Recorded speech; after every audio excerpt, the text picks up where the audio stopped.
ഇവിടുത്തെ റോഡ് സൈഡിൽ കാണുന്ന ഒരു വീടാണിത്.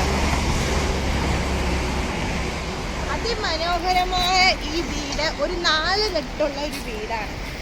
ഇതിൻ്റെ അകത്തേക്ക് പോകാനുള്ള വഴിയാണ് ഈ കാണുന്നത്. ഈ മനോഹരമായ മന 8 ഏക്കറിനകത്താണ് ഇരിക്കുന്നത്. ഇത് വാഴക്കുളം മൂവാറ്റുപുഴയിലുള്ള എൻ്റെ ഫ്രണ്ടിൻ്റെ ഒരു വീടാണ്. ഇതിനകത്ത് ഒരുപാട് വിശേഷങ്ങളുണ്ട്. ഇത് മറക്കാതെ കാണുക. ഒരുപാട് കാര്യങ്ങൾ കാണുന്നുണ്ട്. താങ്ക് യു കൂട്ടുകാർ.